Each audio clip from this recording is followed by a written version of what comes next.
00000. नमस्कार दोस्तों, मैं संदीप त्रिवेदी आज 15 मई 2020 को हाजिर हूँ। शुक्रवार है तो आप सब समझ गए होंगे। The story of recording club part 97 लेकर के।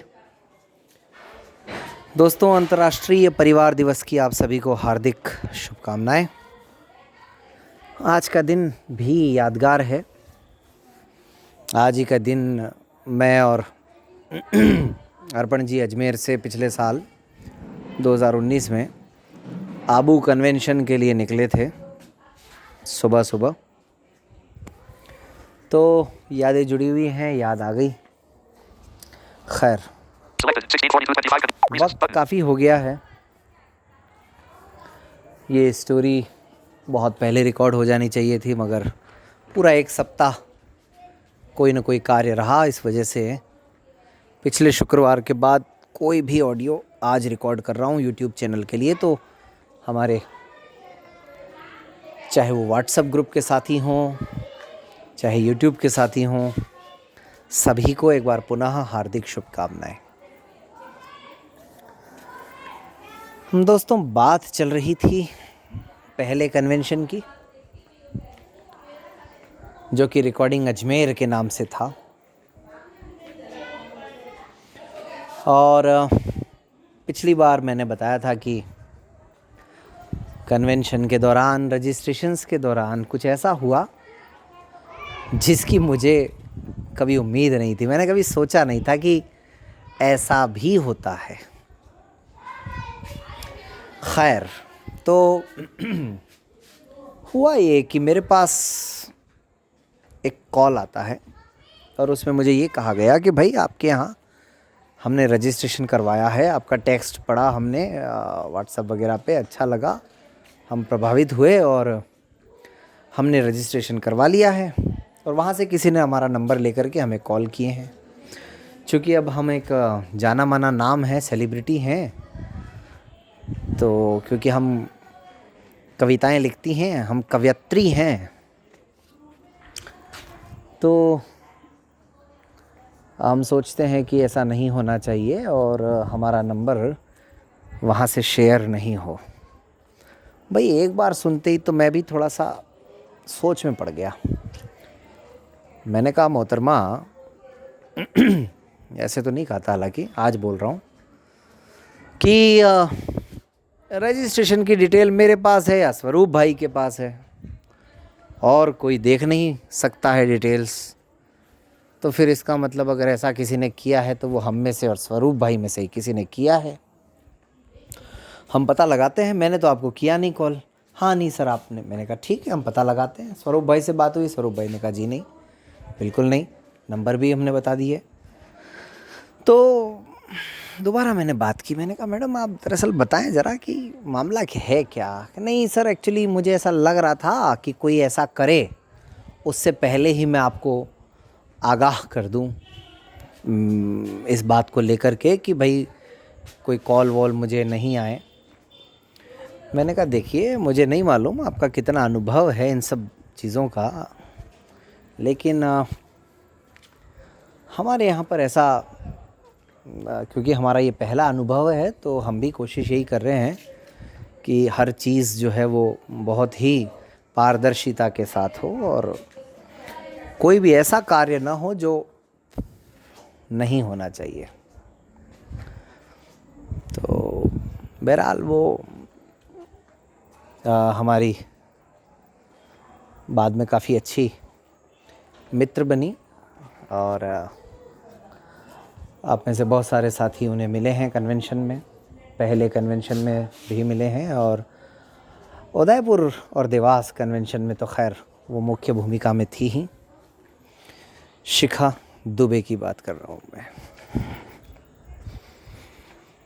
अब कहानी दरअसल ये है कि मध्य प्रदेश से करीबन 10-12 लोगों का एक समूह इस कन्वेंशन के लिए आया था, और मेरी जिनसे बात होती थी वो थे विनोद गढ़वाल जी, जो आज संचालक समिति का भी हिस्सा हैं। और तब तक विनोद गढ़वाल जी को जुड़े हुए तकरीबन 1 महीना हुआ था recording club recording Ajmer group से। तो ऐसी परिस्थितियों में मेरी एक औपचारिक बातचीत ही विनोद जी से होती थी कि हाँ हम लोग आ रहे हैं, ये है वो है जो भी है। लेकिन इधर से अब चूँकि शिखा जी का कॉल आ गया एक बार, तो उनका भी फ़ोन आता था मुझे। तो मुझे लग रहा था ये लोग सब अलग अलग हैं दरअसल, लेकिन वास्तविकता ये थी कि ये सब थे एक ही, मतलब विनोद जी के नेतृत्व में, और विनोद जी ने ही इन सब का रजिस्ट्रेशन करवाया था। तो आने वाले समय में खैर आप विनोद जी की भी कहानियाँ सुनेंगे इस स्टोरी के माध्यम से उन्हीं की आवाज़ में। तो बहरहाल फिर सब कुछ अच्छा हुआ। उस दल में हमारे आदरणीय सुरेंद्र तिवारी सर भी शामिल थे, और तिवारी सर जो है काफ़ी महत्वपूर्ण हिस्सा है इस पूरी यात्रा का। तो बहरहाल इस मामले में ज़्यादा कुछ चिंता हुई नहीं। फिर मैंने किसी से बात भी नहीं की ज़्यादा, क्योंकि वो बात वहीं की वहीं ख़त्म हो गई। शिखा जी ने भी कहा कि नहीं सर ठीक है, ध्यान रखिएगा और ये सब। तो आपको मैंने सारे सेशन के बारे में बताया, उनके चेयरमैन्स भी बताए, जीके कंपटीशन के बारे में भी बताया मैंने आपको। अब जीके कंपटीशन में हुआ क्या कि शायद विनोद जी की कपिल जी से बात हुई होगी, क्योंकि जीके कंपटीशन को लीड वही कर रहे थे। उनकी वहीं मुलाकात हुई कन्वेंशन के दौरान ही, और कपिल जी के साथ उस जीके कंपटीशन के संचालन की जिम्मेदारी विनोद जी के पास भी थी। यानी विनोद जी और कपिल जी दोनों ने मिलकर के जीके कंपटीशन को संपादित किया। अब इसी बीच चूँकि कहानी ये है यहाँ पर कि मेरी अब शिखा जी से बात भी हो रही थी, और कहीं ना कहीं मैं भी प्रभावित हो रहा था उनकी जो बातें या जो शैली थी उससे। मुझे लगा कि हमारे कन्वेंशन में अगर इन्हें भी कोई जिम्मेदारी दे दी जाए तो शायद ये उचित होगा कन्वेंशन के लिए और आगे के लिए भी।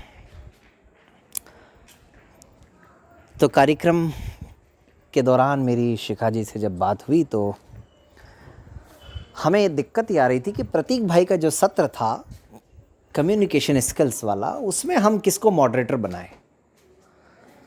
तो फिर हमने शिखा जी से निवेदन किया कि आप इसमें मॉडरेटर की भूमिका जो है अदा कीजिए, और उन्होंने उसको स्वीकार भी किया।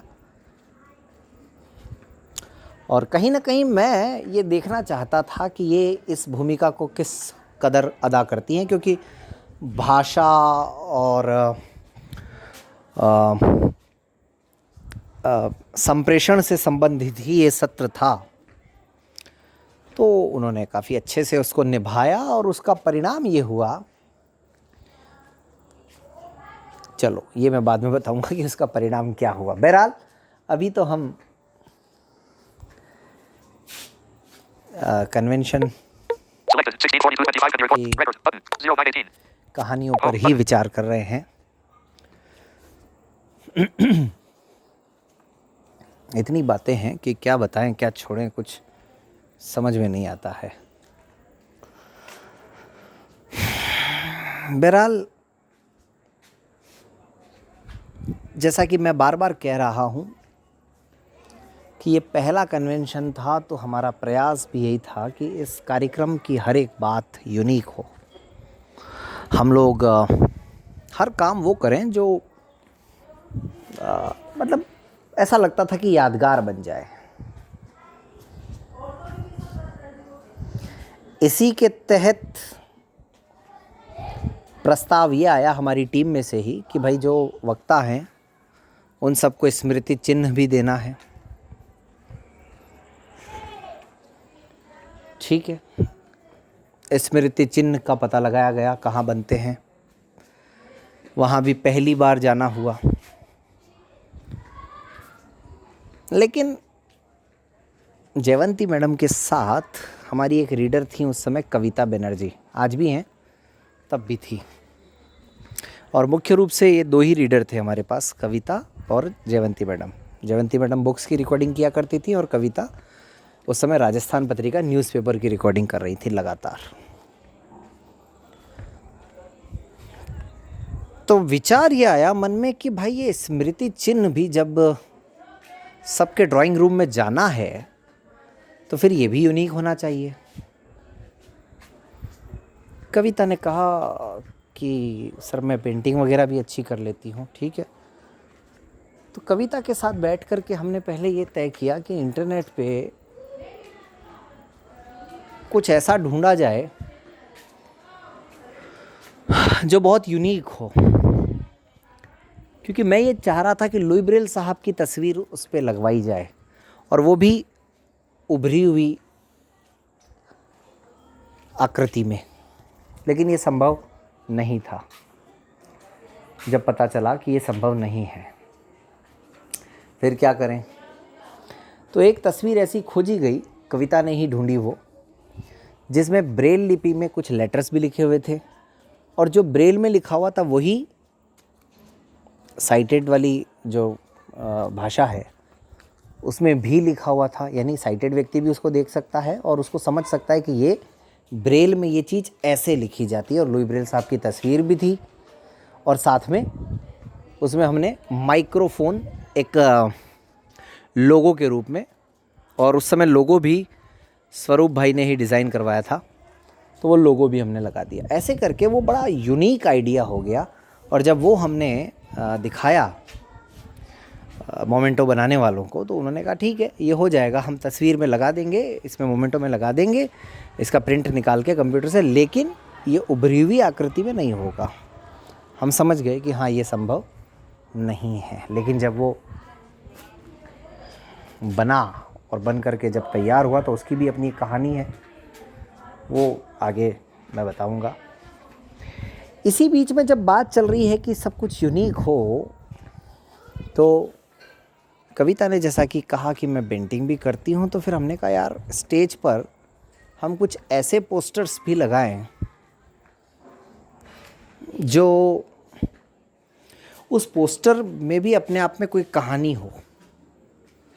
तो फिर जब हम बैठे सब लोग, नीतू मैडम मतलब जयवंती मैडम, कविता, मैं, हम लोगों ने फिर ये तय किया कि एक ऐसी पेंटिंग बनाई जाए जिसमें कोई सज्जन हैं हमारे ही साथी जो कि आ रहे हैं और वो कोई सीडी लेने आए हैं रिकॉर्डेड बुक्स की, और उसको हमारे रीडर्स सीडी दे रहे हैं। ये उसमें पोर्ट्रे किया जाए, हमने ये प्रयास किया और ये कविता ने हूबहू बना भी दिया। और फिर उसमें कलर्स वगैरह डालना और वो सब सब ने मिल करके, कविता ने, हर्षिता ने, नीतू मैडम ने, सब ने मिल करके वो काम भी कर दिया। तो ऐसे करीबन 3 पोस्टर बने थे अलग अलग। अब वो मुझे ठीक से याद नहीं कि तीनों में क्या था, लेकिन तीनों में अलग अलग मैसेज था। एक में शायद रिकॉर्डिंग अजमेर लिखा हुआ था और एक में इस तरह से पोर्ट्रेट था, लेकिन अब वो इतना याद नहीं। लेकिन सोचा यही था कि जब ये स्टेज पे रहेगा तो खासकर जो एस्कॉर्ट्स साथ में आ रहे हैं उन पे अच्छा इंप्रेशन पड़ेगा इसका। और स्मृति चिन्ह पर वो तस्वीर लगवाने के पीछे उद्देश्य ये था कि जब किसी के ड्राइंग रूम में वो मोमेंटो रहेगा और उनके घर वाले या बाहर से आने वाले जब देखेंगे तो पूछेंगे ज़रूर एक बार कि भाई ये मोमेंटो कहाँ का है, कहाँ से मिला, क्या है। बड़ा यूनिक सा लगा मुझे वो, और वो सबको पसंद आया भी बाद में।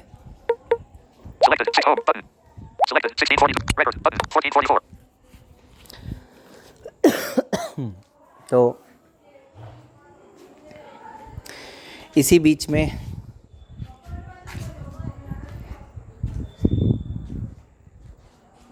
प्रयास ये भी किया गया कि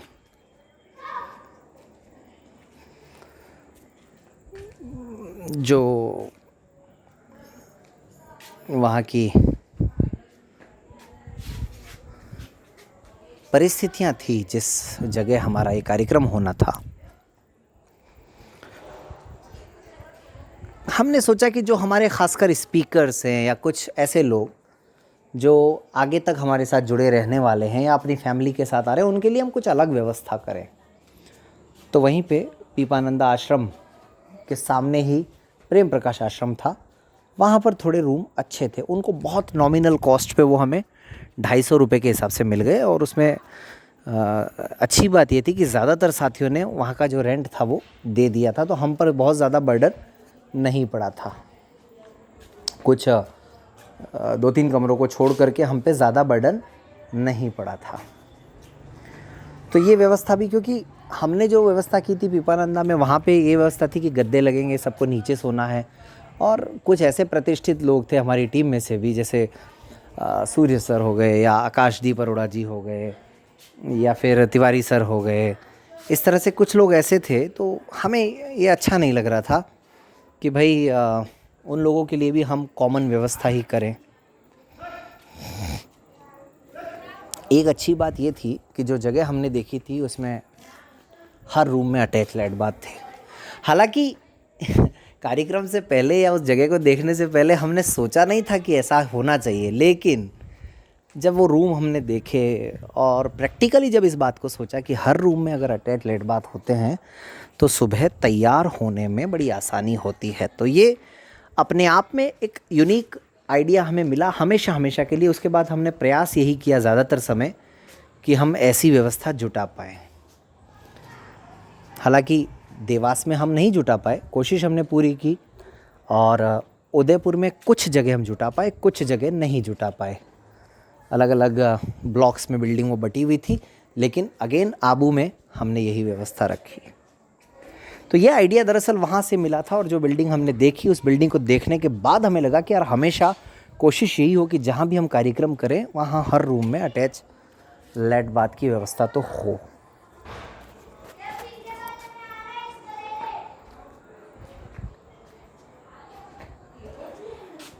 तो जो हम वहाँ पर जाते थे जब भी पुष्कर, तो कोई ना कोई काम ज़रूर करके आते थे। जैसे एक बार कभी हम गए तो हलवाई से बात करके आ गए, एक बार हम गए तो टेंट वाले से बात करके आ गए। कभी कोई मिलता था, कभी कोई नहीं मिलता था, सबके नंबर ले लेते थे हम हमेशा के लिए। और भानु की जिम्मेदारी हुआ करती थी कि भानु फटाफट जो है वो नंबर नोट कर लेते थे या कार्ड ले लेते थे, ताकि हमारा वो टाइम उतना बच जाता था। ऐसे ही माइक वाले से बात हो गई, और माइक के मामले में भी चूँकि हमें इतना एक्सपीरियंस नहीं था, तो जब हमने माइक वाले से बात की तो हमने मिक्सर विक्सर की कोई बात ही नहीं की। और उस भाई ने भी हमको ऐसे पट्टी पढ़ा दी, हमको भी लगा यार शायद ज़रूरत नहीं पड़ती होगी, क्योंकि कभी कोई कार्यक्रम का अनुभव था नहीं। तो बिना मिक्सर के ही हमने माइक भी बुक कर लिया। बड़ी मतलब अजीब स्थिति थी, आज सोचता हूँ तो आश्चर्य होता है, क्योंकि नॉलेज भी नहीं था यार, सच बात ये है दोस्तों। ऐसे ही कल्चरल इवनिंग के लिए हमारे एक साथी हैं ओम प्रकाश, उनको कहा गया कि भाई वाद्य यंत्र वगैरह तुम जुटाओगे। और कल्चरल इवनिंग में हमने सिंगर के तौर पे हार्दिक भाई से बात की। हार्दिक पंड्या हमारे यहाँ बांसवाड़ा के मेरे परिचित साथी हैं, तो उनसे मैंने बात की। हार्दिक तैयार हो गए, वो अपने फादर के साथ एक ही दिन के लिए आए, मगर आए ज़रूर। हालांकि वो जब कन्वेंशन की बातें मैं बताऊंगा तो उसमें भी आप सुनेंगे ये सब बातें, लेकिन हर तरीके से कोशिश यही की गई कि इस कार्यक्रम को अद्वितीय बनाया जाए। तबला बजाने के लिए हमने कुलदीप जोशी, वो हमारे यहाँ डूंगरपुर के हैं, उनसे बात की। उन्होंने लिम्का बुक ऑफ रिकॉर्ड्स में नाम दर्ज करवा रखा है लगातार तबला बजा करके। तो अच्छा ऐसा लगा कि भाई ये भी अच्छी बात है, बड़ा अच्छा रहेगा कल्चरल इवनिंग में अगर ऐसे कोई तबला बजाने वाले मिलेंगे। तो हमने कोई किसी ऑर्केस्ट्रा वगैरह से बात नहीं की, बस हारमोनियम तबले की व्यवस्था कर दी, बात ख़त्म। हमने वो पहले कन्वेंशन की कल्चरल इवनिंग हारमोनियम तबले से ही की। खैर ये आगे भी बताऊंगा। तो ओम भाई ने अरेंज किया था ये सब, उनको लाने ले जाने की व्यवस्था हमने कर दी थी। हमारी जो गाड़ी लगी हुई थी, वैन जो लगी हुई थी, उसी के हिसाब से।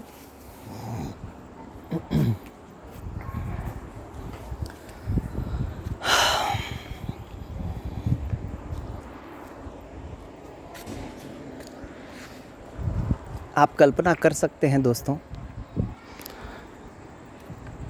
कि जिन जिन साथियों के साथ हमने सेशंस तय किए थे,